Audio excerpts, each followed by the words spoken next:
notre client B2B qui va acheter notre solution, c'est de lui faciliter la vie et de lui améliorer son travail et de lui faire améliorer sa créativité. Parce qu'en fait, plus tu vas pouvoir tester de nouvelles choses, plus tu vas être créatif, plus tu vas avoir de nouvelles idées. Le fait de prendre confiance en soi et en nous sur le marché américain, ça fait grandir la boîte parce que au début, je suis arrivée avec un trop gros déficit de confiance, je pense.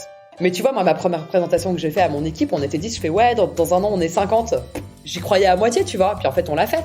Puis sauf que maintenant, quand je le dis, en fait, j'y crois parce qu'en fait, je me suis aperçue que l'ambition, elle pouvait grandir. Donc, et je pense qu'en fait, il faut juste devenir être à sa place, quoi. Et en fait, il faut du coup toujours se poser la question, est-ce que je suis à la bonne place? Et tu vois, moi, ça fait quand même 10 ans du coup que j'ai créé ma boîte, donc je peux me la poser. Et parfois, je me la pose. Est-ce que j'aime vraiment ce que je fais? Est-ce que je suis trop contente de me lever? Est-ce que je suis en kiff, quoi? Voilà, faut toujours se remettre en question sur est-ce que j'aime profondément ce que je fais, quoi. C'est ça le plus important.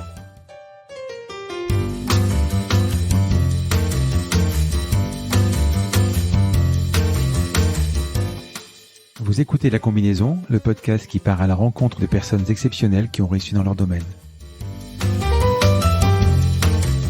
Sommes-nous tous égaux face à la réussite? Quel est le making-of, la combinaison d'éléments, de rencontres, de succès ou peut-être d'échecs qui ont porté des personnes ordinaires à devenir des entrepreneurs d'exception, des sportifs de haut niveau, des écrivains de renom ou des artistes qui rencontrent le succès? Je suis Frédéric Azoulay, un passionné de podcast depuis plusieurs années et dirigeant d'une entreprise Papéo.fr, une imprimerie en ligne réactive pour les professionnels et les revendeurs. D'ailleurs, si vous écoutez cet épisode jusqu'à la fin, je vous offre un code promo pour commander sur notre site. Ces parcours de vie me passionnent, me fascinent et je me suis toujours demandé ce qui faisait la réussite d'une personne. Je sillonne la France pour tenter de répondre à ces questions en rencontrant ces personnalités incroyables. Tous les 9 jours, je vous retrouve et je vous partage ces conversations passionnantes qui, j'espère, vous inspireront autant que moi. Bonne écoute. Bonjour Alix. Bonjour Frédéric. Alors, nous sommes à distance, que tu es à New York, une ville que j'adore. On vient d'en parler un tout petit peu en off. Et tu es la CEO d'Abetesti, une solution qui permet de customiser et d'essayer de nouvelles versions du site en 3 clics. Tu vas me l'expliquer plus tard, mais à peu près c'est ça. Hein. C'est grosso modo, si j'avais une boutique réelle, je peux changer la déco, la tapisserie en un clic, essayer et voir qu'est-ce qui marche le mieux. C'est assez technique, mais on va essayer ensemble de simplifier tout ça. Avant tout, Alix, je voudrais qu'on se concentre sur ton parcours et comprendre comment tu es arrivé là où tu es arrivé, dans ce domaine et évidemment aussi à New York. Je voudrais comprendre pourquoi tu es à New York. Est-ce qu'on pourrais-tu me dire quelques mots sur toi et qui est Alix? Oui, bien sûr. Écoute, je suis née à Paris en 1982. J'ai grandi à Paris. Je suis l'aînée de 4 enfants. J'ai fait mes études donc j'ai commencé à l'université. J'étais à Nanterre, puis la Sorbonne, puis école de commerce de Reims. Et en sortant de mon école de commerce de Reims, alors je suis tombée dans le digital complètement par hasard et complètement par je sais pas comment dire, par flemme peut-être, parce que j'étais en fait on a un problème de convention de stage en fait à la fin de Neoma. Ils nous délivraient pas de convention de stage sur 6 mois et donc je pouvais pas vraiment faire de stage. Et donc j'avais comme tout bon élève qui sort d'école de commerce, postulé dans des grands groupes. Et puis, je m'étais pris que des portes parce que, je pouvais pas, en fait, j'avais pas de convention de stage, donc je pouvais pas le faire. Donc, je me suis dit, c'est pas grave. Je vais m'acheter une convention de stage sur, je sais plus si c'était le CNED ou un truc comme ça. Et puis, je vais essayer. Et puis, les grands groupes, ils m'ont dit, non, ça marche pas. Donc, je me suis dit, c'est pas grave, je vais essayer dans des petites boîtes. Et puis, un soir, je dînais avec une copine qui me dit, tiens, je travaille dans une boîte digitale, on fait de la pub sur Internet. Je me dis, tiens, c'est marrant. Ça m'excite pas trop le digital, mais bon, je vais essayer. Et puis, j'ai postulé. J'ai commencé un stage, dans une boîte qui s'appelle Adlink, qui est devenue iMedia. Donc, c'est vraiment de la pub, pure sur Internet. J'ai interviewé au tout début du podcast, Cyril Zimmerman. Ouais, alors je l'ai pas connu lui parce qu'en fait on s'est fait racheter. Moi, j'étais partie à ce moment-là, mais voilà, donc j'ai atterri là-dedans. J'ai fait un stage au bout de 2 mois, ils m'ont recruté, donc c'était mon premier boulot. Et puis en fait j'ai commencé un petit peu à geeker, à m'intéresser, à me dire mais en fait on est sur un secteur complètement incroyable. En fait il y a tout à faire. Donc j'ai commencé un peu avec un de mes collègues à créer des sites justement, des comparateurs de prix. Alors c'était plutôt lui qui créait parce que moi j'étais pas très codeuse, mais voilà on moulinait ensemble là-dessus.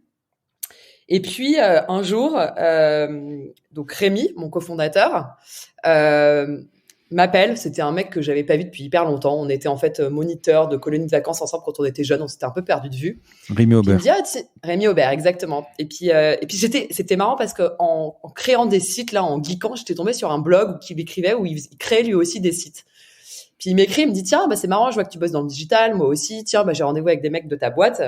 Allons nous faire une bouffe. Ça fait longtemps qu'on s'est pas vu. Et donc on a été déjeuner ensemble. Donc c'était fin 2008. Déjeuner fondateur parce qu'en fait on s'est aperçus tous les deux qu'on avait un esprit très entrepreneurial, qu'on était tous les deux dans un secteur en pleine effervescence, qu'on avait envie de créer quelque chose mais on savait pas trop quoi.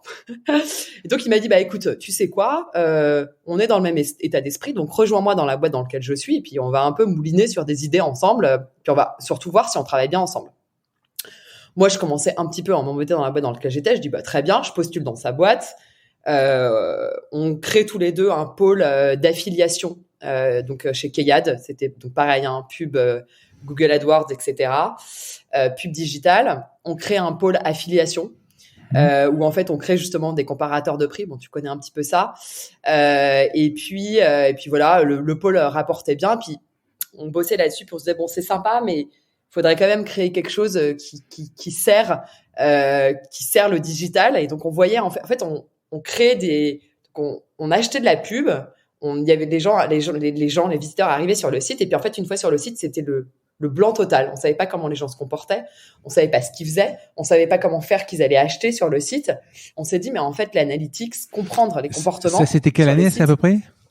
Ça, c'est en 2010, c'est en 2009. Donc, fin 2008. Mais tu avais quand même Google Analytics, tout ça, quoi, mais il n'y avait pas. Ouais, mais en fait, 2009, on commence on bosse ensemble, on s'aperçoit de ça. Et en fait, il y avait effectivement un pôle Google Analytics chez Keyad, la boîte où on était, qui était monté par deux gars qui après sont partis chez 55, une grosse agence d'analytics.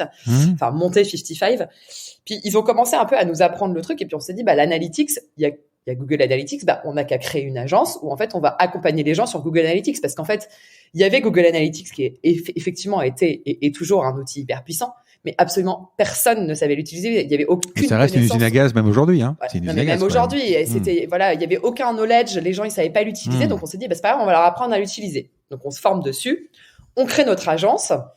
Donc là on arrive en 2010, on part de chez Keyad, on crée Liwio. Donc Liwio, pourquoi? Parce que c'est le nom d'un... Rémi avait fait un petit tour en Amérique du Sud, c'est un nom de chaman, donc les guérisseurs en Bolivie. Donc on s'est dit on va être les guérisseurs des sites internet, tu vois, c'était hyper réfléchi quoi. Et puis donc on commence à faire des missions à droite à gauche, implémentation de Google Analytics, je comprends mes parcours clients, etc. Puis là on s'est dit bon, c'est sympa l'analytics, mais ça manque un petit peu d'action. Tu vois, nous, on est des doueurs. Et donc, on s'est dit, comment est-ce qu'on peut faire un outil où justement, une fois que tu as analysé, que tu as compris ton comportement, comment est-ce que tu peux améliorer, en fait? Tu vois, comment est-ce que tu peux faire convertir les visiteurs? Et donc, on commence à voir. Donc, Google avait aussi créé un outil qui s'appelait Google Website Optimizer, donc justement, qui faisait de l'A/B testing. On voyait Amazon qui faisait un boulot incroyable, qui faisait 200 tests par mois. Et puis alors, avec une personnalisation de l'expérience utilisateur absolument incroyable. Et là, on se dit, mais that's it, c'est ça l'idée, c'est ça qu'il faut qu'on fasse. Il faut qu'on crée un outil qui permette de faire de l'A/B testing, de la personnalisation et qui empower, qui redonne le pouvoir aux équipes marketing, parce qu'en fait, les équipes marketing étaient complètement prisonnières des équipes techniques. Ils voulaient faire un changement sur le site, ils n'y arrivaient pas, ils avaient une idée, ils pouvaient pas la mettre en vie parce qu'en fait, il y avait des process pas possibles à passer. Et donc, on s'est dit, en fait, on va créer un outil hyper simple où, en fait, le marketing va pouvoir faire ses modifications sur le site comme ils veulent. On avait repris, justement, les technos JavaScript qui permettaient, de faire des modifications hyper simples. On va faire un outil où, en fait, ils vont arriver sur leur site, ça va être comme sur un PowerPoint, ils vont pouvoir tout modifier. Et puis ensuite, ils vont mettre une partie du trafic sur une version du site, une autre partie sur une autre version, puis on va voir et puis on va mesurer pour voir comment est-ce que ça marche. Aussi simple que ça. Et donc, on a commencé à créer un minimum viable product, MVP, en 2012. Donc, on a recruté un développeur pour faire ça. Et puis, moi, j'ai commencé à aller faire ma commerciale, à aller montrer ça à d'abord nos clients qui nous ont un petit peu aidés à construire le produit. Puis après, j'ai commencé à aller le vendre. Et puis, en fait, je me suis retrouvée devant des devant un vrai pain point, devant vraiment des gens qui souffraient parce qu'ils n'avaient pas la main sur leur site, ils pouvaient pas changer, ils pouvaient pas mettre leurs idées live. Et ils m'ont dit, et puis tout le monde, j'avais un super accueil des directeurs marketing, des équipes marketing, en me disant, mais c'est ça qu'il me faut, ça va me sauver la vie. Il fallait que je passe un petit peu la barrière des directeurs techniques qui disaient, non mais attends, ici et ça. Puis après, le directeur technique se disait, d'un côté, ça peut peut-être être un peu dangereux sur le site, mais en même temps, mon directeur marketing, il va, entre guillemets, arrêter de m'emmerder tous les jours pour pouvoir tout le temps faire des modifications. Il va pouvoir faire joujou de son côté. Donc, en fait, ça m'arrange, cet outil. Donc, voilà. Donc, c'est vraiment comme ça qu'on a commencé à créer l'outil. On a itéré avec nos clients. Puis, on a commencé à vendre la solution. Et puis, mon premier client, tu parlais un petit peu de moment fondateur. Un des moments fondateurs, ça a été mon premier client sur AB Testy. Donc, on avait encore cette agence quand même qui nous permettait de vivre. Donc, on continuait de faire des missions. Et puis, de l'autre côté, on essayait de se concentrer sur donc ce qu'on appelle le SaaS aujourd'hui, le software as a service, en se disant c'est quand même le futur, c'est des abonnements, c'est récurrent. L'agence, c'est quand même chiant. C'est bien parce que j'avais plein de questions, mais tu déroules de A à Z, c'est parfait. Je vais être dans la merde en 3 minutes parce que tu vas me poser, tu vas t'arrêter, je ne saurais plus quoi dire, mais vas-y. Et tu ne sauras plus quoi dire, voilà, mais tu creuseras un peu, je sais pas. Vas-y. Mais tu vois, voilà, l'agence, tu vois, faut trouver des missions tout le temps, c'est pas du tout la même chose. Là, on se dit, attends, c'est de l'abonnement, c'est génial, ça donne de la visibilité. Voilà, donc on a commencé à vendre l'outil, à voir que on pouvait prévoir sur 12 mois. Et donc le moment fondateur, donc le fameux dont je parlais, c'est donc on a commencé à faire un peu de marketing et puis on reçoit un appel de Bouygues Télécom, quand même un grand groupe, qui me dit c'est la cellule innovation de Bouygues, c'est super ce que vous faites, j'aimerais bien vous mettre sur le site. Donc j'y suis allée. J'ai commencé à présenter l'outil. Donc, on commençait à avoir un peu des concurrents américains à cette époque-là. Donc, ils commençaient à me dire, ouais, mais il y a cet outil. Je fais, oui, mais vous allez travailler avec un acteur français, vous allez avoir du support à Paris, etc., etc. Et puis, j'ai réussi à signer ce premier contrat à Bouygues à 10 000 euros par mois, ce qui était énorme pour nous à l'époque. Et en fait, on était 3. J'avais dit qu'on était 8. J'avais un petit peu arrangé les choses. Mais derrière, la cellule de Bouygues Innovation, Eddy, que je remercie encore aujourd'hui, nous a fait confiance. Et en fait, ça m'a complètement lancé. Ça m'a donné confiance. Je me suis dit, mais en fait, on peut. En fait, on apporte une valeur énorme aux clients. Et donc, en fait, on peut le faire. Et donc, après, derrière, on a déroulé. On a eu plus de clients, puis après on a fait levée de fonds. Je sais pas si tu veux les métriques d'aujourd'hui. Non, mais on va détailler, on va rentrer après ça tout ça, on va focuser tout ça, quoi. Voilà. Si on revient un tout petit peu sur tes études de commerce, si on te reprend à tes 20 ans, tu voulais faire quoi? L'entreprise, apparemment, tu voulais déjà créer franchement, tu savais pas? Non, pas du tout. Alors moi, je suis pas du tout. Alors malheureusement, je suis pas du tout le profil de l'entrepreneur, celui qui veut prendre une revanche sur la vie, etc. Alors pas du tout. Moi, j'ai énormément de chance. Mes parents, ils m'ont payé mes études. Je suis extrêmement chanceuse. J'ai pas du tout de velléité de créer de ma boîte ni quoi que ce soit. Qu'est-ce qui a été fondateur pour moi?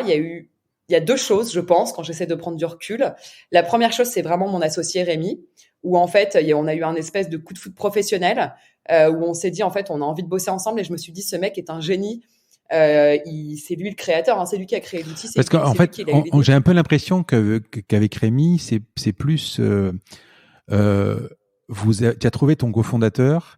Il faut trouver le produit plutôt que vous avez le produit. Il faut trouver un cofondateur, quoi. Ouais, et exactement. En fait, c'est exactement ça. On a été animé par une passion. Ouais, c'est le coup de foudre professionnel, ouais. Voilà, coup de foudre professionnel en disant, on a envie de faire un truc. Tu vois, les gens autour de nous étaient pas forcément très entrepreneurs. Donc, en fait, on s'est retrouvés tous les deux sur un esprit aventurier. C'est ça, c'est comme ça que je définis le truc. C'est l'envie de faire quelque chose. Tu vois, l'esprit d'aventure. Moi, ça m'éclatait, en fait, de créer un truc. Je me disais, fine, let's go. En prenant du recul, je pense que je suis quelqu'un qui, professionnellement, j'ai pas beaucoup de peur, tu vois, j'y vais, j'avance. Lui, alors encore moins que moi, lui, c'est un vrai pionnier. Et en plus de ça, c'est un mec, c'est un autodidacte un peu du code, de la tech, etc., qui a eu aussi l'intelligence de comprendre comment est-ce qu'on pouvait créer l'outil, parce que c'est pas du tout moi qui a fait tout ça. Moi, je suis vraiment la partie business.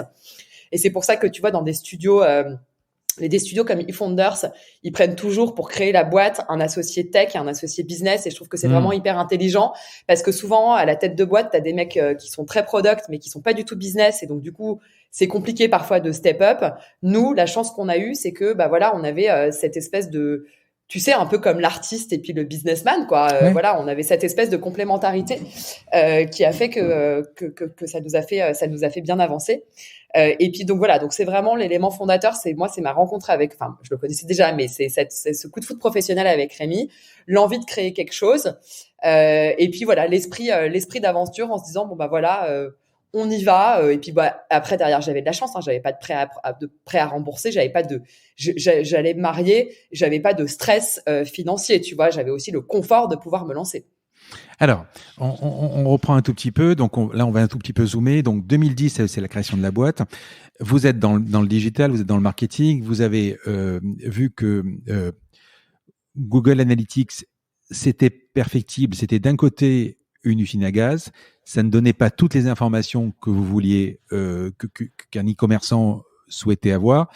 Et ce que vous avez, tu parlais de pain point, le pain point que vous avez trouvé à l'époque, alors tu vas me dire si ça existait ou pas, c'est de dire à un moment, si on essayait enfin c'est la vie en fait, hein, si on essaye autre chose, est-ce que ça peut marcher ou pas? Voilà, si tu veux, je disais tout à l'heure, changer la tapisserie par exemple de ton appartement, aujourd'hui tu peux le faire avec un ordinateur, un logiciel, etc. pour voir comment ça fait, mais sinon ça prend des jours ou des heures, etc. Vous, grosso modo, en 2 clics, vous arrivez à dire si le bouton vert, j'explique, hein, tu vas peut-être me l'expliquer un peu mieux, mais sûrement mieux, mais si le bouton il est en haut à gauche, bah, il va peut-être faire plus de clics qu'en bas à droite s'il est vert. C'est à peu près ça. Et ça, cette techno, tu me dis, Amazon faisait à peu près 100 tests par jour. Moi, aujourd'hui, en 2022, je suis un gros consommateur d'Amazon, mais je le vois. Alors, j'ai pas ta bouteille, forcément, c'est ton métier. Je vois pas beaucoup d'A/B tests chez eux, et pourtant ils en font tout le temps. Bah, c'est parce que tu le vois pas toi en tant qu'utilisateur. Mais toi, à l'époque, tu le voyais. Ah bah non, mais nous c'est pas qu'on le voyait, c'est qu'on écoutait, enfin tu vois, on lisait des articles, etc. Du mec de l'expérimentation chez Amazon qui expliquait que le succès d'Amazon était lié au fait que justement ils étaient en amélioration continue. De un, donc ils expérimentaient énormément, et de deux, qu'ils personnalisaient l'expérience utilisateur. Et c'est ça qui a résonné chez nous. Et on s'est dit, bah en fait c'est ça qu'il faut qu'on propose. Et en fait il faut que alors au début c'était les e-commerçants, maintenant c'est tous les sites. Il faut que chaque e-commerçant puisse améliorer son site en continu. Et puis la chance qu'on a, c'est qu'on est dans le digital, comme tu me disais. Dans ton magasin, tu vas pas pouvoir changer ta tapisserie tous les 4 matins. Tu vas pas pouvoir mesurer, tu vois, si les mecs sont contents ou pas, etc. Alors que sur le digital, c'est magique, tu peux tout mesurer. Mais comment, à l'époque, alors tu vois, si moi aujourd'hui, je me place en 2010, je vais avoir le truc rétro, c'est-à-dire que je vais me dire, putain, il va falloir que je trouve une solution en PHP ou en HTML à faire un if pour me dire, voilà, etc. Il est là le truc. Comment vous imaginez une seconde, parce que j'imagine, et on va le décrire tout à l'heure, j'imagine que tu installes, je sais pas, c'est un pixel, un bout de JavaScript qui va donc prendre le contrôle du site et qui va changer tout ce que j'ai à changer. Comment déjà en 2010, enfin j'ai plein de questions en une. Ça existait, et comment entre le rêve que ça existe et la réalité, comment vous avez fait pour le mettre en place, voilà. Ouais. Je sais pas si je suis clair dans ma question, mais non, en fait c'est très clair. Je vais te donner une réponse qui est un peu technique, mais je vais essayer de la vulgariser au maximum. Vas-y. L'avantage, c'est que c'est toute l'histoire du truc, c'est qu'en fait on faisait ce qu'on appelle des plans de tagage sur Google Analytics. C'est-à-dire que sur Google Analytics, on essayait d'attraper, tu sais, des bouts du site pour mesurer chaque bout du site comment il marchait. Et en fait, en faisant ces plans de tagage, on s'est dit, mais en fait, avec le JavaScript, on peut attraper des bouts et en fait, on peut les modifier. Et donc, en fait, on s'est dit, mais en fait, la techno, elle est possible. Donc, c'est un peu une invention techno, mais qui n'est pas vraiment une invention parce qu'en fait, c'était possible avec le JavaScript. Et donc, en gros, on s'est dit, en fait, on peut le faire. Donc, en fait, c'est via le boulot qu'on faisait sur Google Analytics qu'on a compris qu'on pouvait attraper les blocs et qu'ensuite, on pouvait les modifier, qu'on pouvait faire plein de modifications. Et puis qu'ensuite, on a créé cette fameuse surcouche. Alors, ce fameux, ce qu'on appelle chez A/B Testy, c'est le fameux éditeur. C'est un éditeur où tu rentres, tu mets ton site à l'intérieur et ensuite tu peux, c'est un petit peu comme sur un CMS, mais sur un PowerPoint. Je préfère prendre l'exemple du PowerPoint parce que ça parle à tout le monde. tu peux tout modifier de manière très simple. Donc tout ça, ça nous est venu peu à peu et de par notre expérience justement de créer des plans de tagage pour Google sur Google Analytics. Donc, et Rémi avait la compétence déjà Ouais. de faire ça. C'est ça qui est quand même. C'est ça qui est génial, c'est que si tu veux, lui, c'est un autodidacte. Derrière, alors après, il pouvait pas coder l'outil. Derrière, on a eu énormément de chance. On a pris quelqu'un en stage par notre réseau qui était polonais, qui savait pas parler français. Donc bon, on a pris des risques des deux, enfin voilà, un peu de risques, etc. En fait, il s'avérait que le mec était génial et qu'il nous a codé tout l'outil et que derrière le truc a marché. Mais au début, j'avais, enfin tu vois, pendant les 2 premières années, j'avais 2 développeurs pour bosser sur l'outil, quoi, pour développer l'outil. Donc, vous quittez votre job, vous montez AB Testy.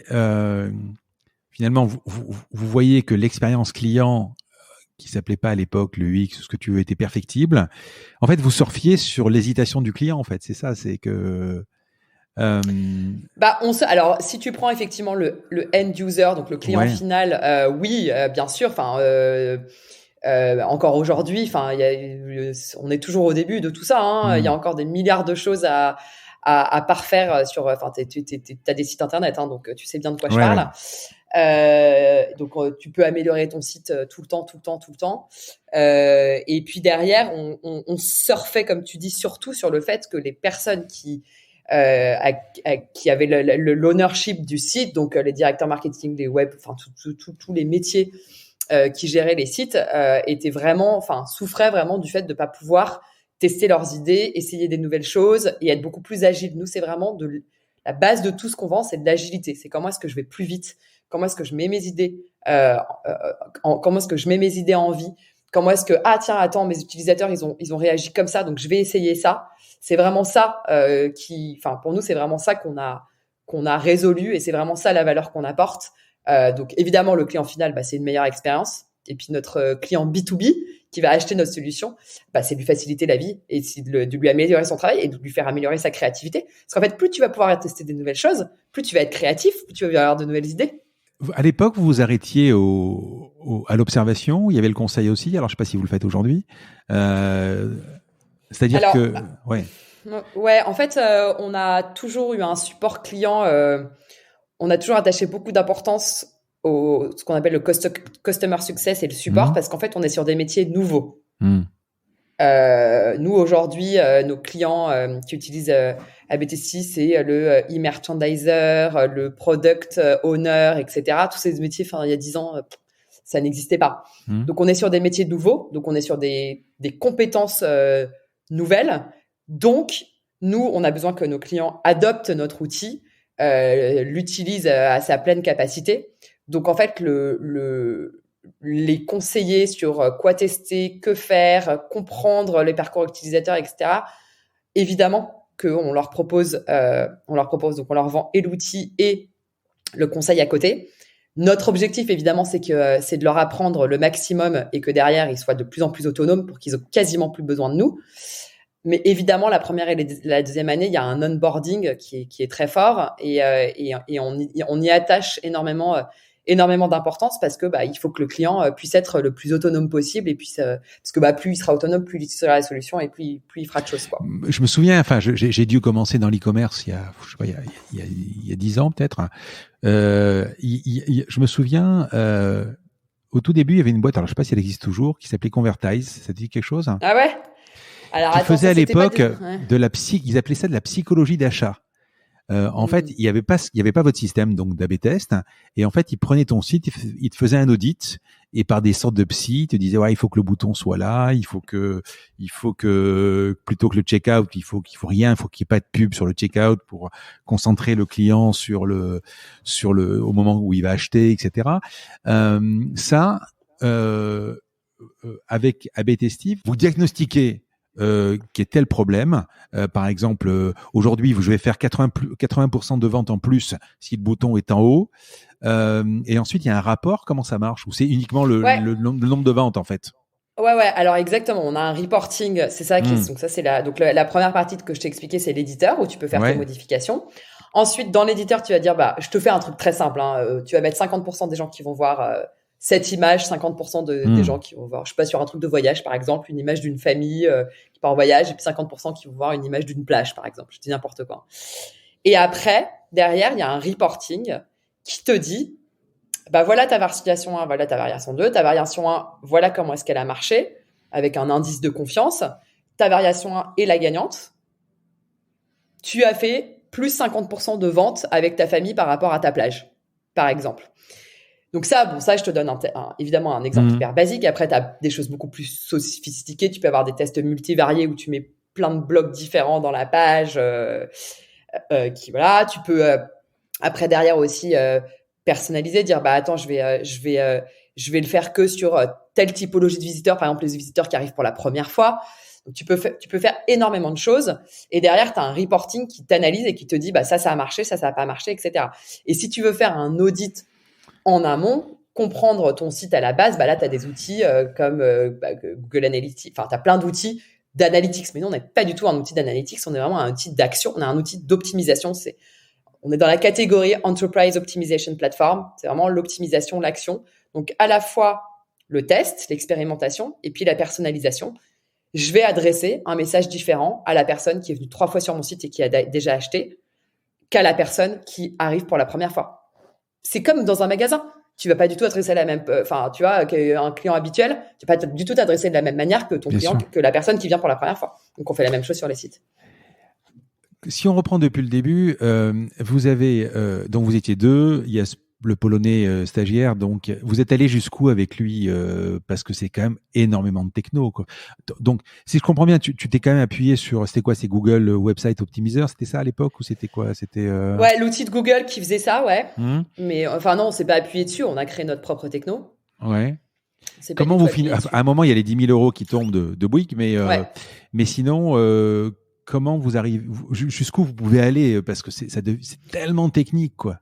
Alors, bah là, je rentre effectivement dans le développement de la boîte. Donc, au début, effectivement, comme tu dis, on est 3, 4, on commence à avoir nos premiers clients. On commence à faire un certain revenu mensuel parce que ce que je te disais, c'est que l'avantage, c'est que c'est de l'abonnement. Donc, tu commences à avoir de la visibilité puisque tu as un revenu qui est récurrent. Et en fait, à ce moment-là, on est en 2012-2013. 2013, vraiment nos premiers clients. 2013, on se dit, attends, on a un vrai truc là avec cet outil. On va arrêter l'activité d'agence. Donc, on a vraiment complètement killé l'activité analytics, etc. pour se concentrer sur l'outil, sur le SaaS. Il commençait à y avoir un peu de SaaS à l'époque. Donc, on commence à essayer de comprendre comment est-ce qu'il faut structurer, organiser, etc. Donc là, on recrute parce qu'en fait, on commence à avoir des clients. On a un premier prêt de BPI. Alors pour nous à l'époque c'était énorme, c'était 100 000 euros. Donc voilà, qui nous permet de commencer à recruter des gens, de faire grossir justement cette équipe technique. Comme tu dis, c'est énorme, donc il fallait. Donc là vous ne payez pas, vous êtes. Alors nous avec Rémi, les 2 premières années, on s'est pas beaucoup payé et en fait on avait heureusement de l'argent qui, grâce à notre, tu sais, je t'avais dit on faisait un petit peu d'affiliation, donc on avait un peu d'argent qui tombait sur l'affiliation. Et on avait aussi l'argent de l'agence en fait, Analytics, tu vois. Donc en fait ça nous a permis de recruter des gens, de nous payer un petit peu quand même. Et en fait là, c'est là que début 2014, on a commencé à avoir des fonds d'investissement qui ont commencé à nous repérer. Et c'est là qu'on a commencé à avoir des propositions en nous disant mais attendez, vous avez donc là à l'époque, je sais plus quand on a fait notre première levée de fonds, on devait faire 50 000, 50 000 je crois, ou non mais même 60 000 euros de ce qu'on appelle MRR, Monthly Recurring Revenue, par mois. Et donc, à l'époque, on avait, donc c'était 600 000, Donc, aujourd'hui, je reçois beaucoup de dossiers. Maintenant, tu lèves 15 millions avec ça. Nous, à l'époque, c'était 1 million avec ça. Donc, 2014, on a levé 1 million. On a levé notre premier million en juin 2014. Et c'est vraiment là. Donc, 2013, premier client. Donc, je dis toujours, oui, la boîte, elle a 10 ans, mais en fait, le vrai démarrage, c'est 2013-2014. 2013. C'est après le pivot, enfin, c'est pas un pivot, mais c'est après. C'est le pivot, ouais. Voilà. 2013, c'est le pivot. 2014, première levée. Donc, de 1 million. Donc là, ça nous a permis de recruter 20 personnes en France. Donc là, toute la structure que go-to-market qu'il te faut, des vendeurs, des customer success. On commence à avoir du marketing, bien évidemment. On commence à avoir des demandes qui viennent d'autres pays. Donc, on commence à tester. On a une petite cellule internationale avec Allemagne, Espagne et UK. Donc, on commence à signer des clients depuis la France sur ces pays-là. Ce qui nous amène à nous développer. Mais il n'y a rien qui existe Pas vraiment? Si, tu veux dire des concurrents? Ouais. Ouais, il y en a, mais enfin, tu vois, on gagne par rapport à nos concurrents. On commence à développer, donc on commence à se dire, bah tiens, sur l'Europe, il y a du potentiel. Donc là, on commence à envoyer des petites équipes, ce qu'on appelle go-to-market, au UK, en Allemagne et en Espagne. Et là, on lève notre série A de 5 millions. Donc là, on est dès mi-2016. Et là, on ouvre nos bureaux avec 3-4 personnes, équipe go-to-market, donc un vendeur, un customer success, un marketing, en gros, sur chaque pays. Donc ça, c'est mi-fin 2016. On continue de développer le business et ça se développe très bien. Et en 2017, mon associé, en fait, Rémi part quelques mois, 2-3 mois aux US. Il arrive à signer un client. Et ce qui fait qu'en 2017, on lève une série B. Donc, en fait, entre 2016 et 2017, ça a été très vite, donc de 17 millions, pour partir se développer aux US. Sauf que là, à cette époque-là, donc série B 2017, donc là, on est à peu près 100 personnes. Donc, tu vois, on a dû recruter beaucoup, puisque, tu vois, en 2014, on était 10, donc on est 100 en 2017. Donc, jusqu'en 2016, vous êtes tous les deux à Paris, quoi. Alors non, jusqu'en 2018, parce que moi, je suis partie. Ouais, donc 2017, on fait cette série B. Et en fait, il s'est avéré que moi, j'étais enceinte de mon deuxième enfant. Et que donc on avait décidé au début que c'était Rémi qui partait aux US, mais après on s'est dit c'est pas logique que Rémi gère la tech elle est en France, donc c'est moi qui dois partir. Sauf que pour partir, je voulais évidemment accoucher d'abord et puis surtout avoir une équipe solide d'executive team, parce qu'on gérait tout seul avec Rémi, donc de gens un petit peu expérimentés pour gérer les équipes en Europe, parce que je voulais pas partir et puis laisser le truc comme ça, et partir aux US. Voilà. En fait, j'ai pris du temps à partir. On a fait la levée à l'été 2017 et je suis partie l'été 2018. Donc, je suis partie 1 an après aux États-Unis. J'ai l'impression en t'écoutant que les US, et c'est quelque chose que j'ai régulièrement entendu dans le podcast, c'était pas possible de le piloter de Paris, quoi. C'est vraiment l'international particulier. C'est-à-dire que les US, on peut pas s'implanter aux US si on n'est pas aux US. Ouais, alors en fait, parce que pourquoi cette obligation de partir l'un ou l'autre aux US, quoi? Ouais. Alors il y a un truc quand même important, c'est que ça dépend des business. Un business, ce qu'on appelle SMB, donc petit compte, tu peux le gérer depuis n'importe où. Et tu peux, tu mets ça en anglais et tu peux faire ça depuis n'importe où. Nous, on est sur un business enterprise, donc on est sur un business grand compte et moyen compte, où c'est absolument pas possible de pas être local. Donc c'est pour ça qu'on a créé des équipes go-to-market dans tous ces pays en Europe. Et ensuite, les US, pourquoi est-ce qu'on dit que c'est essentiel, effectivement, qu'un fondateur, un CEO y soit? C'est que derrière, la clé de tout quand tu arrives sur le marché américain, c'est le recrutement. Parce que le marché américain va te coûter 2 fois plus cher, tu vas y mettre beaucoup d'argent. Donc, il faut recruter de la bonne manière. Et ça, a priori, on va dire que la seule personne qui est à même de bien le faire et qui va aussi attirer les gens, ça va être le CEO. Parce qu'en fait, tu vas vouloir recruter des top sales, un super VP sales, etc. Ils vont pas venir, tu vois, s'il y a pas un engagement de la boîte sur place. Donc tu veux dire qu'ils peuvent pas, tu peux pas les piloter de Paris, tu peux pas leur faire venir, non. Tu peux pas leur dire vous venez tous les mois avec un avion à Paris. Il faut être là, quoi. Voilà. Alors il faut être là. Alors je nuance encore une fois. Moi, dans mon entourage, j'ai beaucoup de fondateurs qui ont déménagé. Il y en a aussi qui font déménager quelqu'un qui est depuis le début dans la boîte, qui est presque un des premiers salariés, etc., qui est quelqu'un de très business. Ça marche aussi. Je veux dire, ce qu'il faut, c'est qu'il faut des gens, en fait. Il faut que ce soit quelqu'un qui soit senior, qui soit à 400% dans la culture de la boîte, qui ait des parts importantes dans la boîte, enfin qui soit propriétaire de la boîte. Donc là, je te dis un fondateur, mais voilà, c'est juste certains critères qu'il faut respecter. Ça marche aussi avec des gens qui envoient un de leurs premiers salariés, qui est aussi presque un fondateur. Tu vois, dans tes 15 premiers salariés, si c'est des gens qui ont grandi avec la boîte et qui sont capables de l'idée, etc., ça peut marcher aussi. En tout cas, ce qui est important, c'est qu'il y a un vrai commitment de l'entreprise sur le marché américain, parce que sinon, tu n'arriveras pas à attirer les bons profils. Et sachant que moi, même étant CEO, etc., ça a été ultra compliqué. Moi, j'ai pas des fonds américains derrière. Et donc, ça a été un vrai parcours du combattant. Ça n'a pas du tout été simple. Et puis moi, il a fallu aussi je pourrais te raconter après mon arrivée aux US, etc. Mais justement, j'allais te poser la question. hyper compliqué. Bah non, moi, ça a été, Parce que je veux dire, à un moment que tu prends ta décision, tu fais tes bagages et tu arrives. Et qu'est-ce qui se passe, quoi? Ouais. La prise de billet aller sans retour, ça fait vraiment bizarre, ça. Ouais. Donc, je suis arrivée avec mon mari et mes 2 enfants. Donc, déjà, voilà, tu fais déménager toute la famille. Enfin, c'est pas du tout Qu'est-ce qu'il fait, ton anecdotique, mari? hein. Alors, mon mari, il a bossé, il a à la fois bossé d'abord, il a été directeur d'usine. Ensuite, il a rejoint une start-up pour faire une start-up qui faisait des fontaines à eau, tu sais, pour remplacer les bouteilles en plastique. Donc, en fait, il a tout lâché, tu vois. Il avait un super poste, il est parti. Il a, tu sais, il te faut un EAD pour pouvoir bosser aux États-Unis quand t'es conjoint, donc il a pas pu bosser pendant les 6 premiers mois. Heureusement d'ailleurs, parce que si tu veux l'onboarding familial, c'est quand même quelque chose de très très compliqué. Enfin, le début, faut t'adapter à tout, quoi. Les écoles, comprendre comment ça marche. Les écoles ici, c'est hyper demanding, ils te sollicitent en continu. Enfin, faut tout comprendre. Enfin, chez nous, on arrivait avec nos valises, on n'avait pas de meubles. On était en mode de nouvelle vie, tu vois, donc fallait meubler, il y a des milliards de choses à comprendre et il faut qu'un des deux, quand tu pars en famille, il faut qu'un des deux ne bosse pas au début. Là, tu habites à quoi? À Manhattan ou tu habites où? Non, pas du tout. J'habite à Brooklyn. Alors moi, Manhattan, c'était juste hors de question. Ouais. Moi, à la base, parce que tu sais, c'est rigolo. Tu disais que toi, tu rêvais d'aller vivre aux US. Ouais. Alors moi, mais alors pas du tout. Mais alors, moi, j'étais hyper bien en France. Enfin, moi, j'avais une vie que j'adorais. J'étais au top. J'allais chez mes parents le week-end. Enfin, c'était génial, quoi.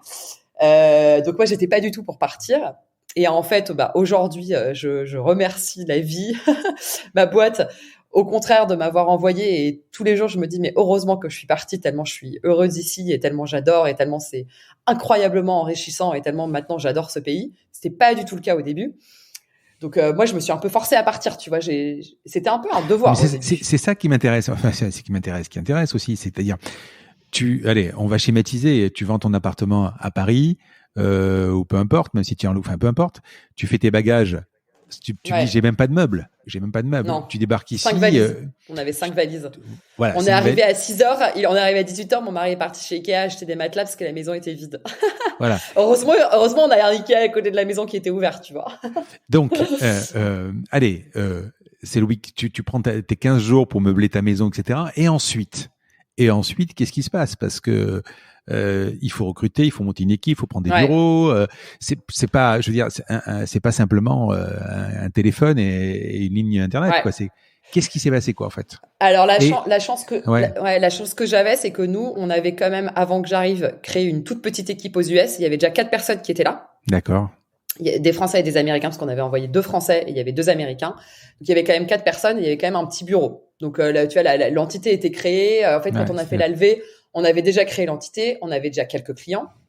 Et donc en fait, je ne suis pas arrivée en face d'une page blanche. Moi, j'avais déjà un petit noyau, une base. Donc ça, c'était génial. Et sur cette base, par contre, j'avais un business plan. Il fallait que je recrute 20 personnes sur la première année. T'étais bilingue? Déjà alors non, mais alors justement, là, recruter alors que t'es pas à l'aise en anglais, tu connais pas la culture, t'as beau aller voir plein de gens qui vont t'expliquer tout ce qu'il faut faire, etc. Faut mélanger l'empirique et puis qu'est-ce qu'on l'expérience, ton expérience et l'expérience des autres. L'expérience des autres, c'est bon, j'avais plein de conseils, mais mon expérience à moi, je l'avais pas. Et donc en fait, moi, j'ai passé une première année, honnêtement, en fait, quand je prends du recul, en fait, c'était, alors, je la schématiserais comme j'étais complètement déconnectée de moi-même. C'est-à-dire que je m'étais mis dans le truc, faut que je recrute, donc je faisais que de faire passer des entretiens. C'était presque inhumain parce qu'en fait, j'avais l'impression d'être dans une espèce de machine. De l'autre côté, faut t'adapter à tout, à la culture, au machin, nan, nan. Alors, on a eu la chance d'arriver dans un quartier à Brooklyn hyper sympa où on s'est fait tout de suite plein de copains et ça m'a un peu sauvé la vie, je t'avouerais, parce que derrière, j'étais complètement perdue, en fait. Mais ça, Américain, français?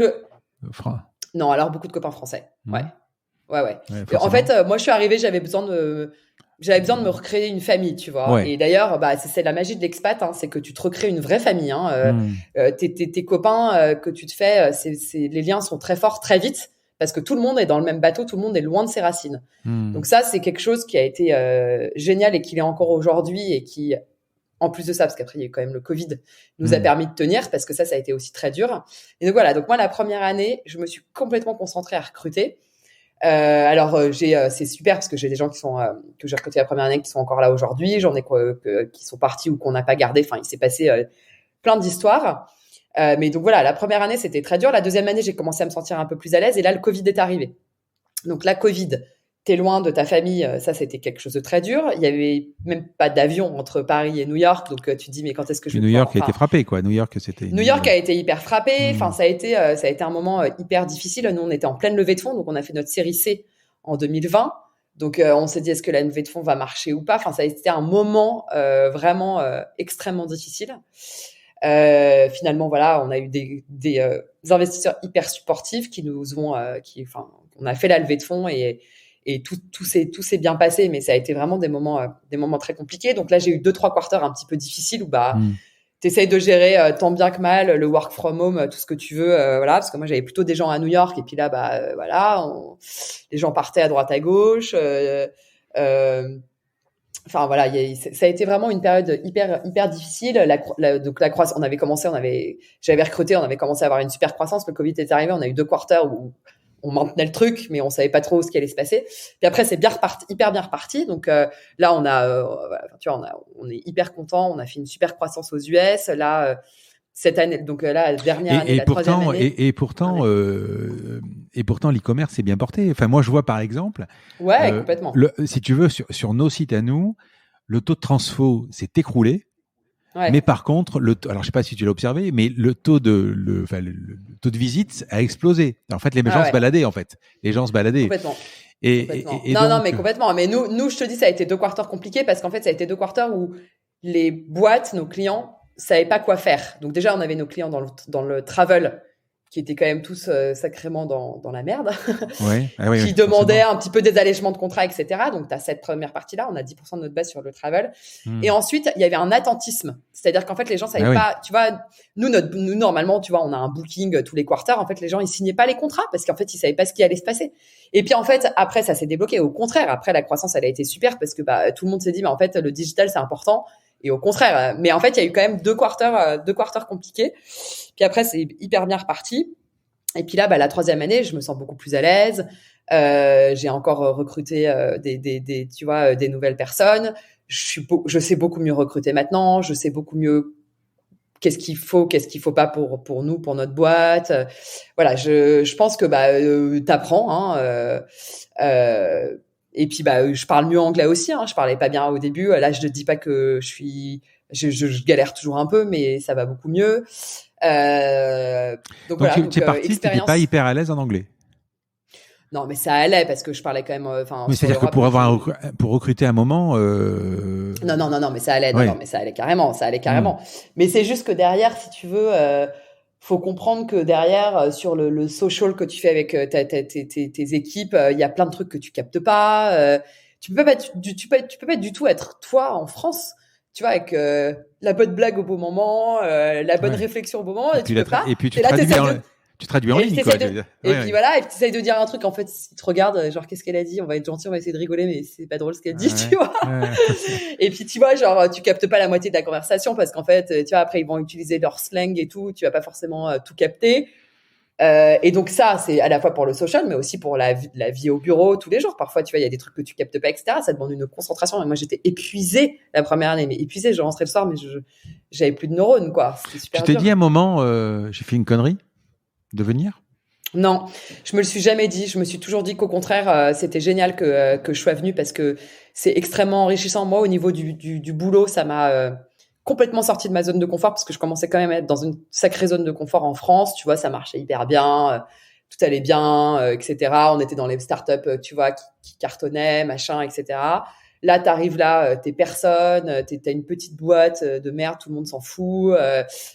Donc toi, ça te sort complètement de ta zone de confort. Il faut que tu refasses tes preuves, il faut que tu réapprennes, il faut que tu apprennes à parler le langage. Enfin, tu vois, il faut que tu apprennes à comprendre comment est-ce qu'il réfléchit, etc. Donc toi, tu te challenges, et encore aujourd'hui, je me challenge. Enfin, tu vois, je suis en train de préparer un séminaire la semaine prochaine, je suis encore en train de me stresser, je me challenge de ouf, alors que ce serait pas du tout la même chose en France. Et puis au niveau personnel, c'est extraordinaire. Mes enfants, alors mon mari est espagnol, donc mes enfants sont maintenant trilingues. Alors là, pour le coup, quand je te dis que moi je galère en anglais, eux en fait, ils me corrigent, ils parlent hyper bien anglais. Enfin, tu vois, ils ont plein de copains américains. Enfin, ça t'ouvre sur une autre culture. Moi, je me suis pas hyper ouverte à la culture américaine la première année. J'étais là, ouais, c'est relou. Je suis partie en vacances en Martinique. Enfin, tu vois, la fille méga ouverte, quoi. Et puis, là, ça y est, maintenant. Bon, après 2e année, malheureusement, on n'a pas pu voyager. L'année dernière, j'étais enceinte parce que oui, j'ai eu un 3e enfant aux États-Unis. Donc, j'ai un enfant américain maintenant. Donc, en fait, tu vois, tu commences à rentrer de plus en plus dans la. Mais là, Si on m'avait dit un jour t'es en carte verte? Non, je suis en visa. Mais si on m'avait dit un jour que j'allais avoir un enfant américain, alors l'enfant américain, c'est pareil. Tu sais, il y a eu le travel ban là pendant 18 mois. Ouais. On ne pouvait pas rentrer là. J'ai eu un enfant américain. Comme je suis parent d'enfant américain, je pouvais rentrer sur le territoire américain. Donc, tu vois, voilà. Et puis, tu rentres dans la culture. Là, cette année, on a prévu plein de voyages. Mais parce que si tu as un visa, ça veut dire que tu dois rentrer en France régulièrement. Non. C'est quoi un visa alors? Je suis sur un visa E2, qui est un visa entrepreneur. T'es autorisé à travailler sur le pays pendant 5 ans. Ouais. 5 ans, d'accord. Non, t'as pas besoin de revenir en France. Même si nous, du coup, on revient l'été parce qu'on a quand même besoin de voir la famille, etc. Mais en tout cas, là, le travel ban pendant 18 mois, ça a été extrêmement lourd, hein, parce que tu pouvais pas voir ta famille, tu peux pas faire des voyages pro. Enfin, d'un côté, c'était super parce que tu te reconcentres sur ta famille et tout. Et moi, j'avais quand même un peu une vie où je voyageais beaucoup trop avant, donc je suis ravie. Voilà, ça m'a permis d'avoir un enfant aussi parce que je bougeais pas, donc voilà. Et puis derrière, voilà, je me suis beaucoup plus ouverte à la culture américaine et au niveau personnel et au niveau professionnel aussi, où tu vois, j'essaye de beaucoup mieux comprendre, etc. Au début, je pense que je faisais des efforts, mais j'y arrivais pas, et que ça y est, ça vient. Et c'est des trucs, peut-être des gens qui arrivent plus vite. Moi, j'ai pris mon rythme à moi. C'est des trucs qui viennent vraiment avec l'expérience. Tu peux pas, t'as beau prendre tous les cours de culture américaine possible, tant que tu la pratiques pas, c'est compliqué de la comprendre, quoi. On va revenir sur A/B testing. Entre l'idée de base et l'idée d'aujourd'hui, quelles ont été les grandes évolutions du produit et qu'est-ce qu'on peut faire aujourd'hui avec le produit, etc. Ouais, carrément. Alors, on a commencé sur un produit, 2013-2014, là, tu sais, mon petit MVP, etc. Vraiment un produit d'A/B testing, d'où le nom, hein, A/B testing, tu vois, genre hyper drôle. Et en gros, très vite, on s'est aperçu qu'avec la techno qu'on avait, on avait des demandes clients, on pouvait faire de la personnalisation. Donc, c'est ce que je te disais, adresser différents messages selon des buckets d'utilisateurs, des segments d'utilisateurs. Donc ça a été une grosse évolution. Donc, testing, donc expérimentation et personnalisation.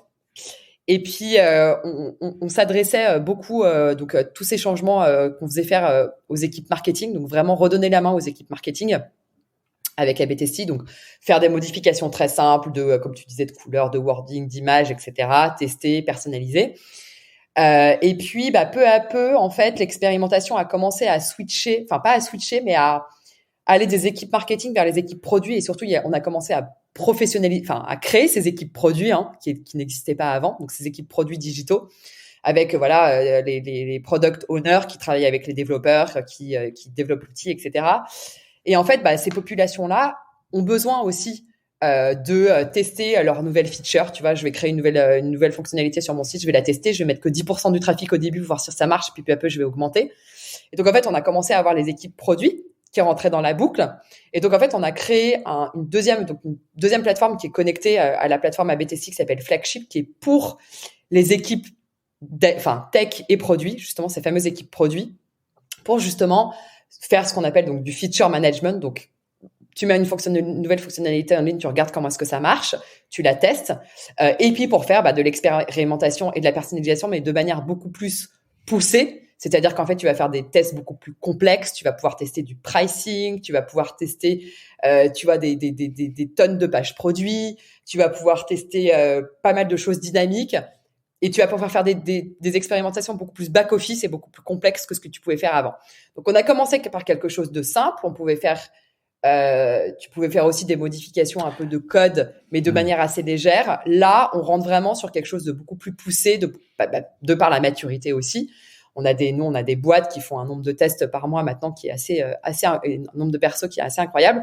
Et donc maintenant, c'est vraiment redonner le pouvoir à toutes ces équipes-là, donc les équipes marketing, les équipes produits, des équipes techniques, pour avoir une culture de l'expérimentation, optimiser leur site en continu et travailler ensemble, parce qu'elles ont tendance à pas travailler ensemble. Donc là, tout ça, je te parle de des grands comptes, parce qu'effectivement, le petit site internet, c'est pas la même chose. Mais toutes ces équipes-là réussir à travailler ensemble et avoir des workflows justement d'expérimentation, de personnalisation et et être hyper agile, quoi. Donc, c'est vraiment tout ça qu'on propose aujourd'hui, et vraiment l'offre, comme je te disais, Enterprise Optimization Platform. Comment est-ce que je peux Pourquoi pourquoi cet axe enterprise justement ou pourquoi ne pas avoir fait plutôt le petit site internet, pourquoi le gros en fait? en Si fait, tu veux, c'est vrai que bon, vous avez eu ces 10 000 euros qui sont déjà un beau contrat. Enfin, je sais pas combien est ta facture moyenne chez toi, quoi. Mais pourquoi ne pas avoir fait, je sais pas, moi par exemple, je pense que j'aurais pas les moyens de prendre un BTST. Pourquoi ce choix-là? Ça commence à 20 000 euros par mois. Donc, effectivement, oui, voilà, ça s'adresse à des, voilà. Ouais. C'est une question, c'est pour plein de raisons. Il y a une question de modèle économique, tout simplement, parce que, c'est des paniers enfin, non, c'est d'abord une question de. Enfin, je te pose la question parce que tu vois, par exemple, quand j'ai enregistré l'épisode avec Canton Square, qui lui aussi s'adresse il a assez peu de clients et des grosses factures, toujours pareil. Et tout récemment, ils ont acheté Hotjar, qui fait à peu près le même boulot, mais sur du grand public. Enfin, sur du grand public, c'est-à-dire non, c'est des trucs à 200 ou 150 euros, 200 euros par mois, parce que ça va toucher une cible qui est certes avec un panier moyen hyper plus faible, mais par contre, tu vas étendre énormément.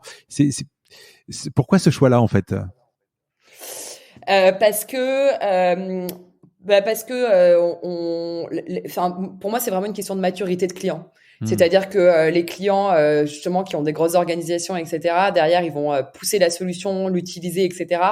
Quand tu as un site et une personne qui est derrière le site, il va pas forcément avoir le temps et les ressources pour le faire, parce que c'est des métiers spécifiques, quoi. Nous, aujourd'hui, il y a des gens qui sont Conversion Rate Optimization Manager. C'est un métier à part entière. Et donc, pour nous faire avancer, pour nous faire innover, c'est hyper intéressant de bosser avec des gens comme ça, parce que derrière, c'est des gens du métier qui poussent la solution, etc. Alors que quelqu'un qui va avoir un site, il va s'occuper de plein d'autres choses, en fait, avant de s'occuper de l'optimisation. Et puis, il va pas forcément savoir le faire, il va pas forcément avoir le temps. Et puis après, effectivement, comme tu dis, il va pas forcément avoir non plus les moyens. Et nous, si on veut faire une grosse boîte, il faut aussi qu'on travaille avec des gros clients. Ça veut dire que vous pourriez arriver un jour sur le client. Sur le SMB, ouais, on pourrait après. Comment t'appelles ça, SMB? Ouais, le small SMB, small and medium business. D'accord. Ouais, on pourrait. C'est pas du tout la volonté aujourd'hui. Par contre, ça demande des dashboards qui sont beaucoup plus simples pour pouvoir s'adresser à la personne comme tu dis qui fait. Ouais. C'est ça, c'est que ça demande un produit un peu différent. Ça demande aussi des équipes différentes parce que c'est pas les mêmes formations, c'est pas les mêmes. Voilà, là, c'est aussi une question de focus. Hein. En soi, tu peux tout faire. Hein. Mais tu te focuses aussi sur ce qui a de la valeur pour toi, pour le client, sur la formation de tes équipes, etc. Et nous, aujourd'hui, voilà, on fait du mid, on fait du enterprise. Il y a des boîtes qui le font. Et il y a des boîtes qui le font, exactement, et qui se débrouillent très bien sur ce créneau-là, et autant que chacun ait son créneau, quoi. Quand tu disais on peut changer, tu peux changer de page aussi. Par exemple, si j'ai un checkout, tu peux aiguiller sur une autre page. Tu peux complètement aiguiller sur une autre page. Tu peux tout faire. Tu peux faire un checkout en 3 pages au lieu d'une page. Tu peux tout tester. Tu peux tout essayer. Tout. D'accord. Et il y a pas de. Tu me disais que tu étais sur Magento tout à l'heure. Il y a pas de limite de CMS. On a une surcouche JavaScript, donc on s'adapte à tout. C'est quoi? C'est quand vous onboardez quelqu'un, c'est quoi? C'est 5 lignes de code qui sont de JavaScript qui sont mis. C'est ça qui est dingue. Alors 5 lignes de code. Après, tu as toute la la mise en route est très rapide parce qu'effectivement, tu copies-colles le code. Par contre, derrière, il y a la formation. C'est plus lourd quand même. Tu peux y insérer des paramètres genre la météo ou ce genre de choses? Ouais. Complètement. C'est bien ça aussi. Ouais. On se plug on peut se plugger avec plein de bases de données externes. Donc la météo, typiquement, on a fait des trucs géniaux sur des sites e-commerce. Quand il pleut, tu mets le parapluie en homepage. Tu peux faire des tonnes de choses, bien sûr. Qu'est-ce qu'on peut pas faire et qu'est-ce que tu rêverais qu'on fasse avec ton site, avec ABTST? Avec ABTST, en fait, qu'est-ce qu'on peut pas faire? Mais tout dépend de ce sur quoi tu veux te développer. En fait, tu pourrais faire des milliards de choses.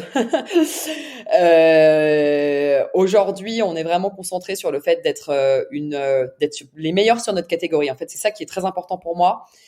C'est que derrière, le focus est très important. Il y a un nombre de boîtes dans le marketing technologique qui est hallucinant.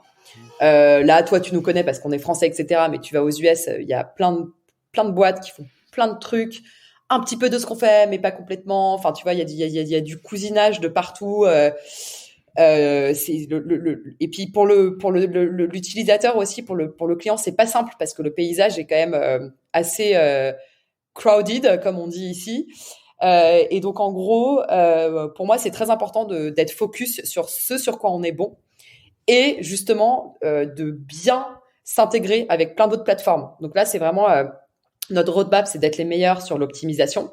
Donc, de continuer à ajouter des features d'optimisation, la product recommandation, enfin, tu vois, tout ce que tu peux voir, par exemple, sur Amazon, hein, encore une fois.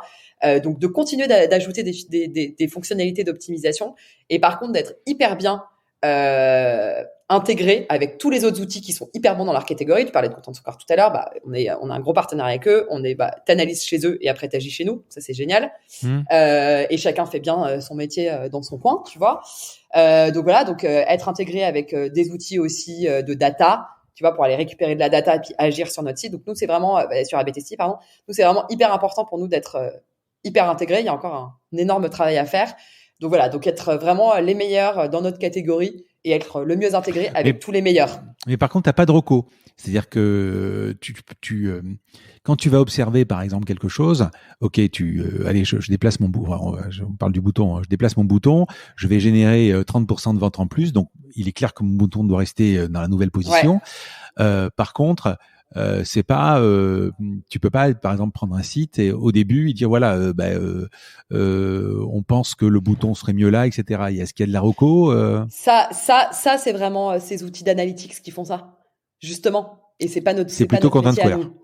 Exactement. Ça, c'est leur métier. Nous, notre métier, c'est vraiment j'agis, je mets mes idées en live et je regarde ce qui marche et ce qui marche pas et j'analyse. Donc il y a aussi de l'analyse, mais nous, c'est de l'analyse après avoir agi. Donc c'est pas du tout la même chose que ce qu'ils font. Vous, c'est l'observation, ouais. Voilà. Et justement, c'est test and learn, quoi. Ouais. C'est du test and learn, et donc c'est hyper. Mais par contre, c'est hyper complémentaire. Et donc nous, on veut juste être les meilleurs sur ce qu'on fait. Tu vois, être leader sur ce qu'on fait aujourd'hui sur, tu sais, Forrester, là, les analystes, on est en haut à droite sur le cadran. Voilà, on veut vraiment continuer d'être les meilleurs dans notre catégorie et puis parce qu'en fait, c'est comme ça aussi qu'on va gagner les contrats face aux grosses suites. On se retrouve quand même face à Google, face à Adobe, qui eux ont toute la suite. Et donc, plus on va se faire des partenariats avec tous les acteurs indépendants, et plus on sera fort tous ensemble, quoi. Et plus le client aura aussi les meilleurs outils. Parce qu'en fait, dans une suite, tu peux pas avoir le meilleur de chaque. Adobe, quoi, par exemple ? C'est quoi ? C'est plutôt les data Adobe, studios, c'est quoi ? Adobe, ils ont une énorme suite avec Magento déjà. Alors ouais, et puis après derrière, tu as l'outil d'analytics, tu as l'outil de testing. Data Studio, ouais, je crois, il me semble. Voilà, tout ça, exactement. Oui, ils rentrent, enfin moi, parce que je suis imprimeur à la base, donc je les connais bien dans le graphisme, donc ils sont de plus en plus sur le site internet. Sur le cloud, ouais, bien sûr, bien sûr. D'accord. Tu as observé, toi, dans ces années-là, des tendances, il y a des choses, des conseils, enfin, même si des gens ont peut-être pas les moyens d'utiliser tes services, est-ce que tu as observé, il y a des tendances qui sont comme des modes ? Bah, moi, je sais pas, moi, le one-step checkout par rapport au truc. Ouais, le website. Là, moi, ce qui me fait halluciner, c'est quand tu vas sur Instagram et que tu achètes un truc directement, le checkout, il est tellement facile. Enfin, c'est hallucinant. Non, moi, j'ai pas du tout de recommandations génériques, entre guillemets, parce que je trouve que ça dépend énormément des business. Tu vois, nous, on a des customer success qui sont spécialisés par vertical maintenant. Tu vois, par exemple, on a plein de clients dans la cosméto. Donc, tu vois, c'est spécifique comme business. Le travel, ça va pas être la même chose. Et en plus de ça, pour chaque marque, ça va être différent. Donc, en fait, moi, au lieu de donner des recommandations génériques, je dis plus tester tout ce que vous pouvez et essayer de vous améliorer tout le temps. Parce qu'en fait, franchement, il n'y a pas... Bon, après, il y a des trucs basiques. Tu mets ton logo en haut à gauche. Et encore. Non, mais voilà, il y a évidemment qu'il y a des fondamentaux du X que tout le monde a. Mais sinon, franchement, ça change. Les modes changent, tout change. Donc, en fait, justement, si tu veux être compétitif, il faut que tu expérimentes, parce que sinon, tu vas mourir.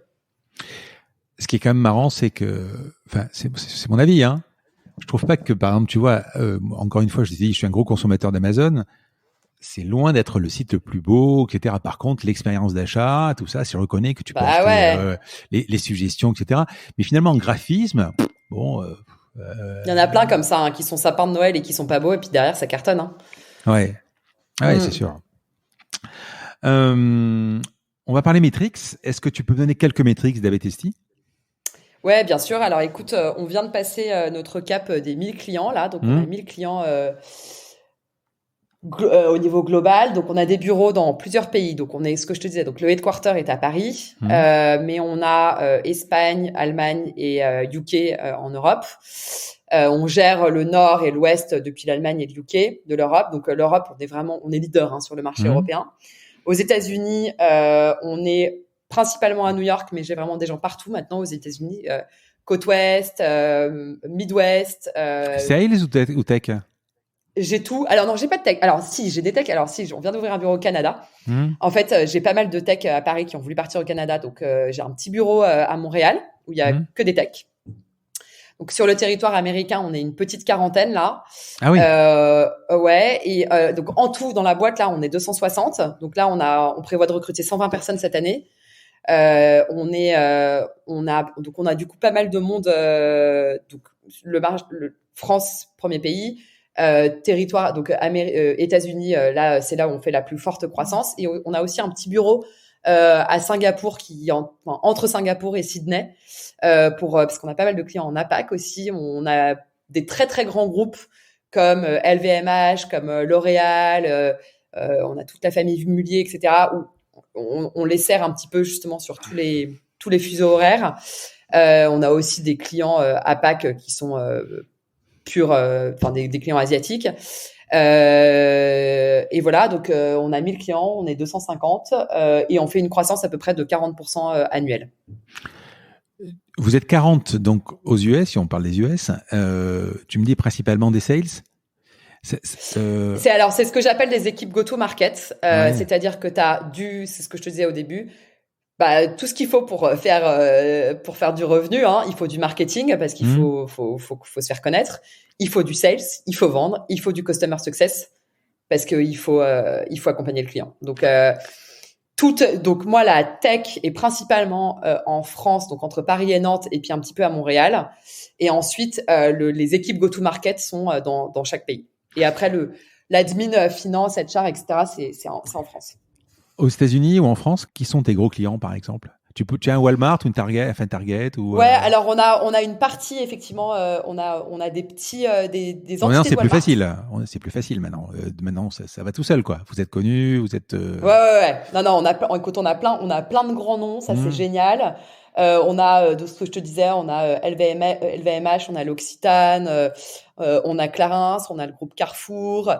Aux US, on a USA Today, Ashley Furniture, on a justement ce que tu disais, des entités de Walmart, on a Disney.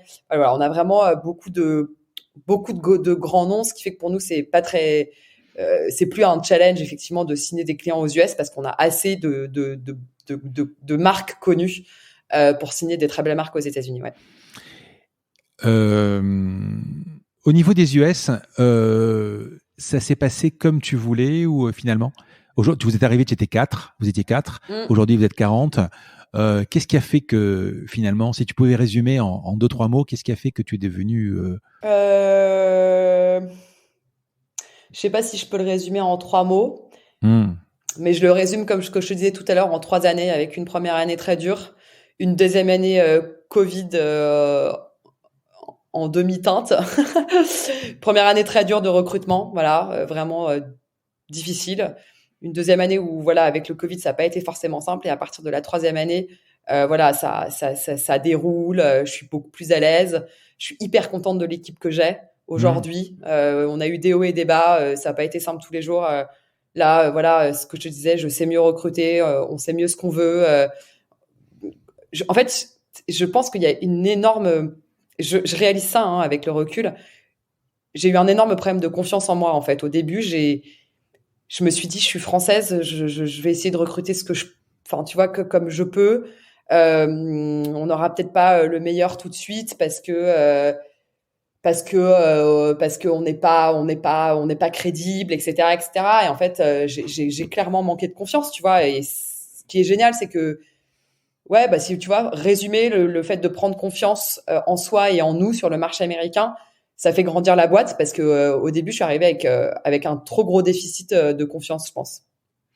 Tu me disais tout à l'heure en off, je sais pas, je dis tu resteras là-bas, tu me dis je sais pas, ou alors je vais y revenir.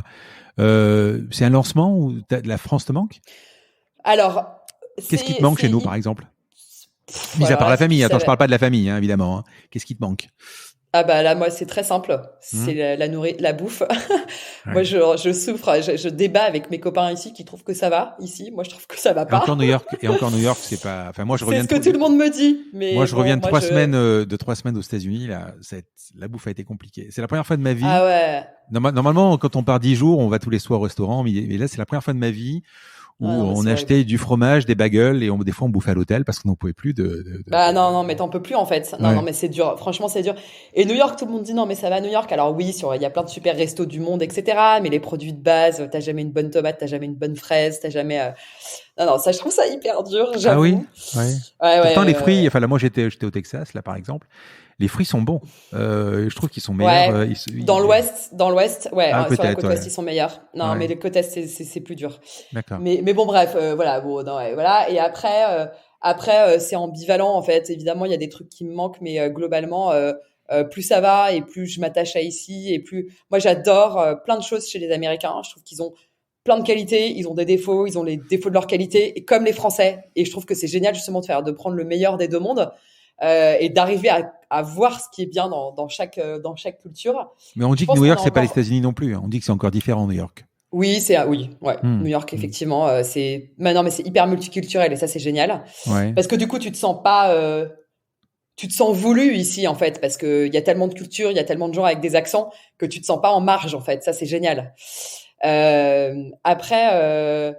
Après, le retour ou pas, moi pour le moment, je suis bien. Après, tu vois, il peut se passer plein de trucs. Je peux rentrer. J'avais dit quand je suis partie que je resterais 4-5 ans. Là, ça va faire 4 ans à la fin de l'année. Hmm. Euh, je sais pas. Écoute, moi, je pense pas que j'ai envie que mes enfants fassent leur collège, lycée ici. J'ai encore de la marche parce que mon aîné a 7 ans. Mais je pense que je veux qu'ils aient une éducation en Europe. Donc, qu'est-ce qui va se passer? Tu mettras quelqu'un à ta place? Écoute, on verra. Tu sais, il peut se passer Hmm. des tonnes de choses. Hein. Et Écoute, on l'association verra. à 6000 kilomètres, ça se passe comment? C'est compliqué? Avec mon associé, bah écoute, Ouais. c'est génial. On est hyper. Avec mon associé, on a une relation vraiment super chouette. Enfin, Hmm. c'est vraiment mon meilleur copain du boulot à la vie à la mort, quoi. Je l'adore. On a des hauts et des bas, mais globalement plutôt que des hauts. Hmm. Là, ça a été dur parce que pendant le Covid, on s'est pas beaucoup vu. Tu vois, là, il va venir dans 2 semaines à New York pour bosser ici parce que justement, on s'est pas beaucoup vu. Donc voilà, on essaye de maintenant de voyager un peu. Puis après, on sait tous les jours. On se parle 2 fois par semaine tous les deux. Puis après, on a des réunions avec aussi les autres de la team. Et puis on s'écrit tout le temps, tous les jours. Donc non, non, écoute, ça se passe très bien. Quel C'est est ton sympa de rôle passer du temps aujourd'hui? ensemble. Tu fais quoi aujourd'hui? Alors, c'est très simple. Moi, je gère toute la partie business chez Hmm. ABTC, donc aux US, en Europe. Mon associé il gère toute la partie tech produit et Hmm. on se partage la partie admin. C'est-à-dire que le CFO et les HR, on fait ça ensemble.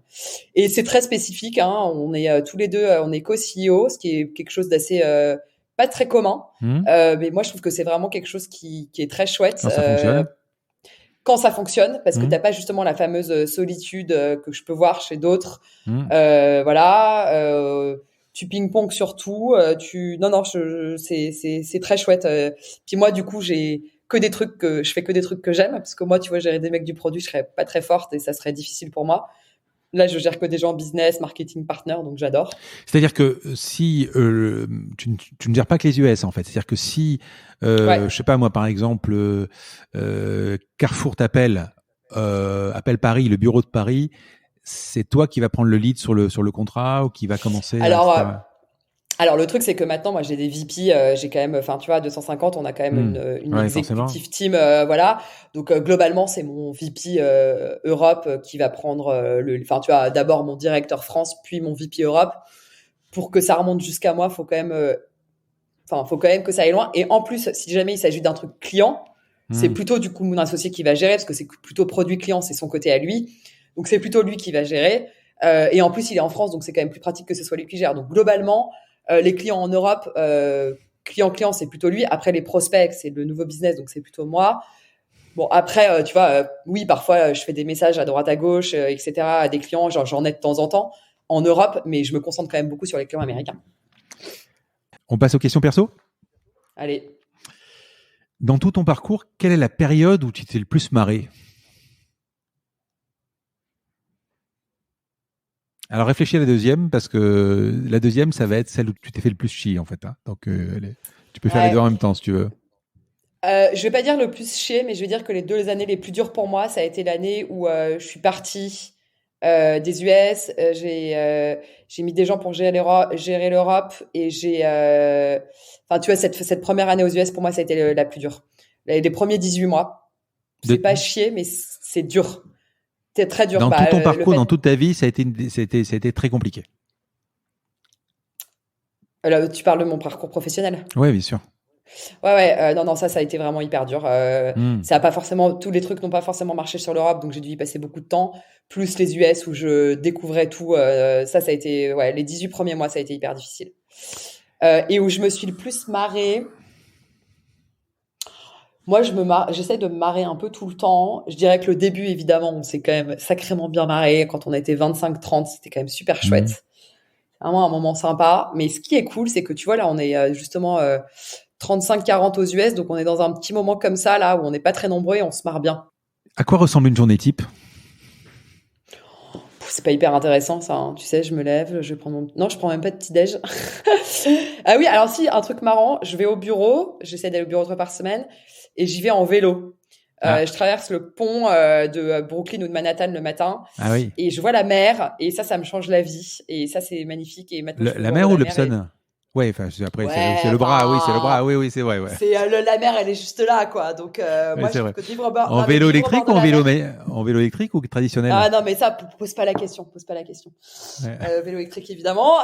Non, mais voilà. Et non, et c'est surtout que, je trouve que de vivre au bord de la mer, en fait, ça change la vie. Je trouve que l'air, il est hyper pur ici. Les enfants, ils sont jamais malades. On va de mai à octobre, on va à la plage tous les week-ends. On adore. On adore.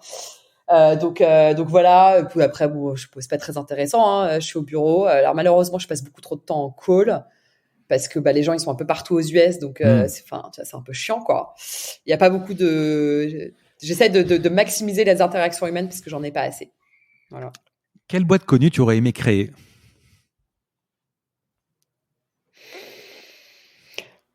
Moi, j'aurais adoré créer des boîtes de dingue. Genre Google, tu vois, genre la fille qui a pas d'ambition. Non, mais tu vois, je trouve que ce qui est génial de ces boîtes-là, c'est que tu crées des géants mondiaux et derrière, ce que je trouve complètement incroyable, c'est que tu peux innover pour créer le futur de l'humanité. Je trouve ça incroyable. Ça me fascine totalement. Voilà, bon, c'est complètement bateau comme réponse. Non, surtout que tu citais des Google ou tu prends même des Amazon ou ce que tu veux. Et ils s'attaquent à l'espace, ils s'attaquent à la vie, enfin, je veux dire, je sais plus comment ça s'appelle. En fait, ça devient philosophique. Ils ont tellement de pognon. Non, ils ont tellement de pognon, surtout. Il y a tellement de pognon derrière. Qui l'utilise à bon escient. Enfin, en fait, en avoir plein pour l'utiliser à bon escient, faire avancer la planète. Enfin, tu vois, ça devient philosophique. Moi, je trouve ça incroyable. Mais bon, bref. Pas tous d'ailleurs, hein. Pas tous, mais pas tous. Non. Ouais, pas tous. À quel personnage connu tu aurais aimé ressembler? J'aurais adoré être une championne de tennis quand j'étais petite, voilà. Tu joues au tennis? Ouais, un petit peu mal. Ça fait des années que j'ai pas joué, mais j'aurais bien aimé être une championne de sport. Ouais. J'aurais bien aimé être soit une championne sportive, soit un humoriste. J'aurais être Gad Elmaleh. Mais tu fais pas du stand-up? Tu pourrais en faire? Non, pas du tout. Non, pas du tout. Que dalle. Je suis nulle, mais c'est juste que ça me fait rêver. Ouais. Je trouve ça trop cool d'être humoriste. En fait, je trouve que c'est sympa. Je trouve que c'est les vies des gens du spectacle où ou des sportifs, où t'es avec un groupe de gens et tu te bats pour être le meilleur, etc. Que ce soit en sport, en humour, etc. Enfin, tu vois, et que une espèce de vie d'équipe.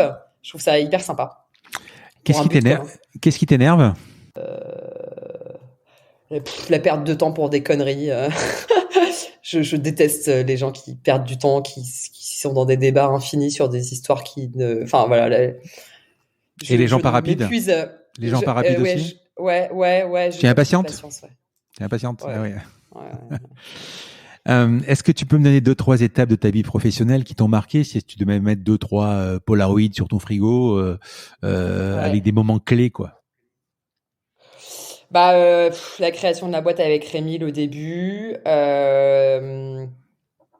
l'arrivée aux US. Donc arriver à JFK comme ça. Ouais, et puis l'arrivée de mes enfants aussi, hein. Ils sont chacun arrivés à des moments où je faisais des levées de fonds, là, le premier, le deuxième, pas le troisième. Le troisième, c'était un peu plus tranquille entre guillemets. Mais ouais. C'est des moments stressants, ces levées de fonds?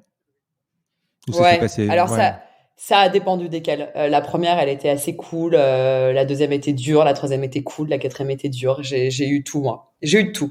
Moi, j'ai eu et des investisseurs qui voulaient tous investir chez toi et des investisseurs qui te claquaient tous les portes. Donc, c'est bien parce que t'en as qui sont que habitués à avoir des portes et puis d'autres qui sont que habitués à avoir des gens qui se battent pour aller chez eux. Donc, c'est bien d'avoir les deux. Ça remet les pendules à l'heure. Quand tu regardes dans le rétroviseur avec ton associé, ça s'est passé. Alors, tu m'as expliqué qu'il y a eu des moments hyper durs, mais finalement, l'un dans l'autre, ça s'est passé comme tu pensais que ça allait se passer? Ah non, bah absolument pas, parce que moi, quand j'ai créé le truc, je te disais, c'était l'esprit d'aventure, etc. Si on m'avait dit que ça m'emmènerait aux US. Parfois, tu sais, je fais des espèces de flashbacks, tu vois, je suis en call avec mon directeur marketing pour parler du nouveau branding, je suis à San Francisco parce que je suis en train de faire je sais pas quoi, un meeting investisseur. Et je regarde et je suis là genre, mais si on t'avait dit ça, et genre, non, mais moi, j'ai pas du tout cette ambition-là, moi, je pensais pas du tout. Et c'est ce qui est hyper intéressant, c'est ce qu'on dit souvent avec les entrepreneurs, c'est que l'ambition, elle grandit avec le temps. Alors maintenant, c'est beaucoup plus normé. Donc maintenant, les gens qui créent des boîtes, il y a tellement beaucoup plus de playbook que maintenant, les gens, ils savent beaucoup, enfin, tu vois, ils ont beaucoup plus de vision, il y a beaucoup plus d'expérience, de gens qui partagent leur expérience. Nous, franchement, c'est con, hein, mais en 2014, 2013, ça paraît fou parce que c'est il y a pas longtemps, mais quand tu il chopes n'y avait pas beaucoup. Quand tu chopes ces 10 000 euros de Bouygues, tu te dis à un moment, j'ai un carton dans les mains? Tu le sais que tu as un carton. Voilà. Bah évidemment, mais ça, je le sais. Mais tu vois, moi, ma première présentation que j'ai fait à mon équipe, on était 10, je fais, ouais, dans un an, on est 50. J'y croyais à moitié, tu vois. Puis en fait, on l'a fait. Puis sauf que maintenant, bah, quand je le dis, bah, en fait, j'y crois parce qu'en fait, je me suis aperçu que l'ambition, elle pouvait grandir. Donc après, une fois que tu t'es setupé ton truc, ça y est, tu sais, maintenant, je sais où je veux aller, le truc est hyper clair, etc. Mais au début, il n'était pas du tout. Il l'était absolument pas et ça a grandi avec le temps et non, oui, mon premier contrat, je pensais pas une seconde qu'un jour je partirais aux États-Unis et que j'aurais une équipe américaine, mais jamais, j'ai pas du tout. Et tu penses quand même en termes de vitesse, tu penses que t'es allé à la vitesse que tu pensais aller, t'allais plus vite? Non, non, je dis toujours que je suis à la vitesse que j'ai pu, c'est-à-dire que chaque boîte supporte la courbe d'apprentissage de son CEO et alors quand c'est les fondateurs, hein, parce qu'après tu peux avoir des CEO expérimentés, etc. Et supporte le plafond de verre aussi de son CEO. Donc moi je suis juste, en fait, on est juste allé à notre rythme et on aurait pu faire sûrement 1000 fois mieux et on aurait pu faire sûrement 1000 fois moins bien. On a fait ce qu'on a pu. Point barre. En fait, il faut toujours faire de ton mieux, c'est tout, quoi. Ben, t'as raison. Des hobbies? Ouais, alors je vais aller faire du kitesurf là dans 3 semaines. Ah ouais. Pareil, c'est un sport difficile. Je sais pas. Ouais, c'est hyper dur, mais une fois que tu t'en fais, c'est vraiment génial. Ça, j'ai appris ça. Enfin, j'ai appris ça grâce au Galion, un truc d'entrepreneur, un groupe d'entrepreneurs dont je fais partie. Voilà, donc ça j'adore. Ouais, tout ce qui est un peu sport de glisse, le ski. Je suis fan de ski, je suis fan de kitesurf. Je suis fan de mes enfants, parce que j'ai quand même 3 enfants en bas âge, donc si tu veux les hobbies c'est un petit peu limité. Je te dis, j'ai la chance d'avoir un groupe de copains extraordinaires ici, donc on fait plein de trucs le soir, on se marre bien et c'est super chouette. Après, c'est quand même un peu le tunnel, hein. Mon dernier, il a 7 mois, là, je déguste, hein. Je dors pas bien. Là, tu disais que t'étais fatigué, bah là, moi, c'est réveillé 10 fois cette nuit, moi, mon fils. Ah non, moi, je suis fatigué par un décalage horaire, mais sinon, je serais en forme dans une semaine, hein. Il faut une journée par heure, donc voilà. Un bouquin sur ta table de chevet que tu pourrais conseiller ou que tu je sais pas si j'en conseille, mais celui que j'ai en ce moment, c'est The Qualified Sales Leader. Il est trop bien. C'est un bouquin écrit par un 5-time successful CRO, Chief Revenue Officer.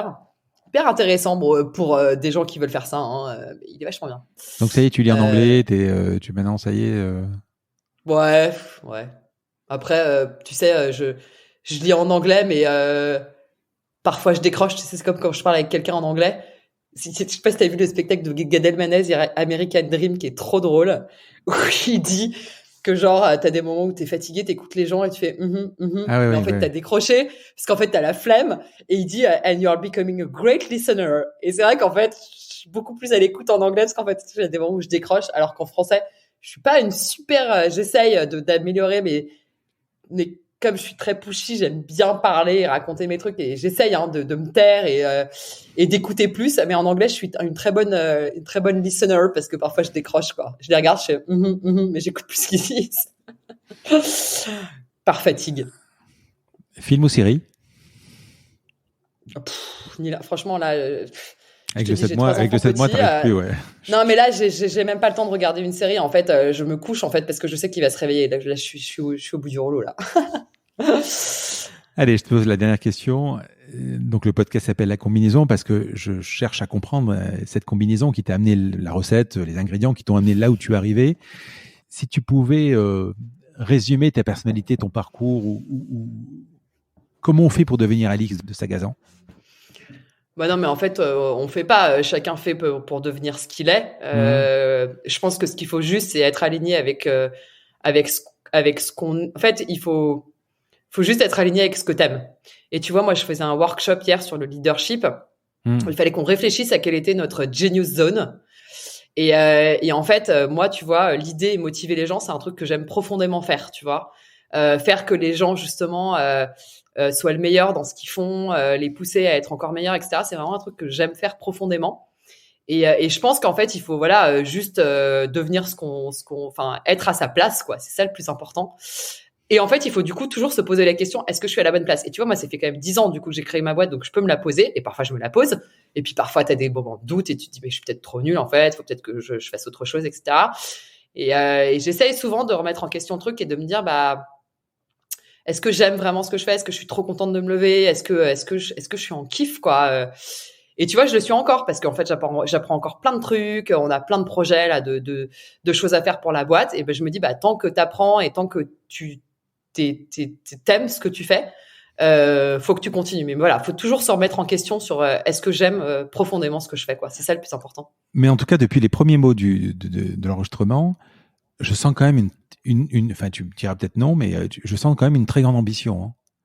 Ah ouais, bah écoute. Ouais. Mais non, je te sens ambitieuse. Je te sens, en fait, tu déroules et j'ai l'impression que oui, effectivement, tu as quand même un but et que alors je dis pas que tu fais tout pour y arriver, quoi, mais tu fais en sorte d'y arriver, en fait. Il y a des gens qui ont un but et pour y arriver, ils font des morts à gauche et à droite. Je pense que toi, tu dois le faire tranquillement, mais tu dois le faire, quoi. Il faut le faire, quoi. Ouais. Ouais. C'est vrai qu'on m'a souvent qualifiée de persévérante, ouais. Ben voilà. Donc oui, j'imagine que je dois l'être, ouais. Alix, on a terminé. Écoute, je te remercie. J'espère que tu as passé un bon moment. Mais en tout cas, moi, oui, j'ai passé un super moment. Et puis, écoute, à bientôt. Merci Frédéric, à bientôt. Je vous remercie d'avoir écouté cet épisode. Comme promis, voici le code de réduction pour commander sur papéo.fr. C'est la combinaison, tout en majuscule. Je vous offre 10% de remise sur votre première commande. Parlez de ce podcast à vos amis ou à vos collègues de bureau. Partagez-le le plus possible. Abonnez-vous en cliquant sur le petit bouton s'abonner dans votre application mobile ou sur votre ordinateur. Ainsi, vous serez averti dès qu'un nouvel épisode est en ligne. Je sillonne la France pour vous proposer de nouveaux invités. C'est vraiment beaucoup de travail. Ce n'est pas mon métier, vous l'avez peut-être compris. C'est une passion que je pratique en dehors de mon job. Si vous avez apprécié cet épisode, dites-le moi avec des étoiles, 5 de préférence sur Apple Podcast, anciennement iTunes, et d'y ajouter un gentil commentaire, ça me fera plaisir. Ça me permettra également de remonter dans les classements. Et puis si vous n'êtes pas Apple, c'est pas grave, parlez-en autour de vous, partagez sur les réseaux sociaux, c'est prévu sur votre application de podcast préférée. Enfin, vous pouvez vous abonner sur lacombinaison.fr pour être averti dès qu'un nouvel épisode est en ligne. Je suis Frédéric Azoulay. N'hésitez pas à me faire remonter vos remarques, vos questions, mais aussi des invités que vous aimeriez entendre. Je vous dis à bientôt.